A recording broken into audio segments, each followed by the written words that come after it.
अभय दुबे और प्रदीप भंडारी दोनों बड़ी उत्सुकता से सुन रहे हैं कि आखिर ये एक्सपर्ट्स की राय क्या है। अनंत विजय का कहना यह है, जरा अनंत विजय की भविष्य, ये देखिए, अनंत विजय कह रहे हैं बिल्कुल वही बात जो विजय त्रिवेदी कह रहे हैं, महायुति को बढ़त है महाराष्ट्र में। फिर अनंत विजय का कहना है एमवीए कमजोर है। और तीसरा वही बात जो विजय त्रिवेदी ने कही, सिंगल लार्जेस्ट पार्टी, सबसे बड़ी पार्टी अनंत विजय के मुताबिक बीजेपी बन सकती है महाराष्ट्र पर। पहले अनंत विजय आप बोलिए, आपकी भविष्यवाणी का मतलब समझाइए और क्यों आप ये ऐसा मान रहे हैं, बोलिए।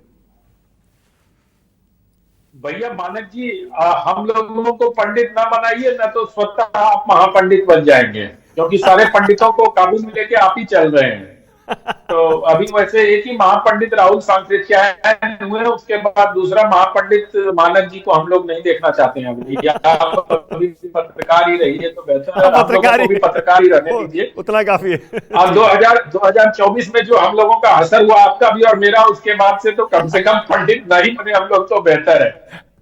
बिल्कुल सही। तो मैं सिर्फ इतना कहना चाह रहा हूं कि अभी जो दिखाई पड़ रहा है महाराष्ट्र में, वो कांग्रेस के नेतृत्व में कहना चाहिए, क्योंकि कांग्रेस सबसे ज्यादा सीटों पर वहां चुनाव लड़ रही है, महाविकास आघाड़ी, वो उसमें थोड़ा सा अभी मुझे एक कंसोलिडेशन की कमी दिखाई देती है, कोऑर्डिनेशन की भी कमी दिखाई देती है। जैसे आदित्य, मैं महाराष्ट्र के लोगों को लगातार फॉलो कर रहा था, तो जितना आदित्य ठाकरे को, क्योंकि उद्धव जी तो बहुत स्वस्थ नहीं है, मुझे लगता है कि कई सारे उनकी व्याधि से ग्रसित हैं और बहुत वो पेन ले भी नहीं पाएंगे, तो आदित्य को जितनी रैलियां करनी चाहिए या जितना उनको महाराष्ट्र भर में घूमना चाहिए वो नहीं घूम पा रहे हैं। उसके बरक्स अगर आप शिंदे साहब के पुत्र को देखिए, तो श्रीकांत शिंदे को, तो वो लगातार पूरे महाराष्ट्र का दौरा कर रहे हैं और लोगों को ले जाकर वहां पर अपने साथ जोड़ने का प्रयत्न कर रहे हैं। एक फैक्टर तो ये है जो मुझे दिखाई देता है। और दूसरा, अजीत पवार एक कहीं ना कहीं से, जिस प्रकार से महाविकास आघाड़ी ने मुसलमानों को सीधे सीधे अपने साथ जोड़ने की कवायद शुरू की है, उनके मंचों पर मुस्लिम धर्मगुरु तथाकथित जो है वो आके सीधे सीधे कांग्रेस को वोट देने की अपील कर रहे हैं और एक कंसोलिडेशन वहां पर करना चाह रहे हैं मुस्लिम वोटों का एमवीए के पक्ष में।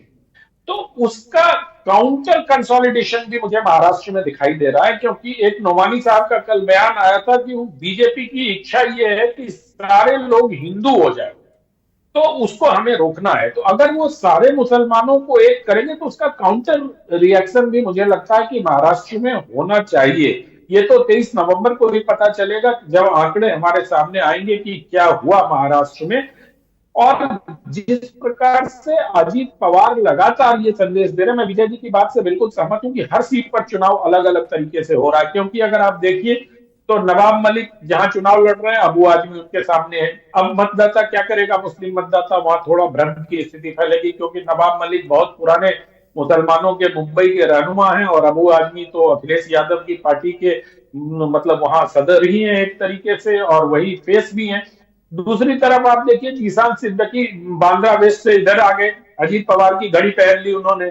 तो अब वहां पर क्या होगा, ये सब चीजें भी देख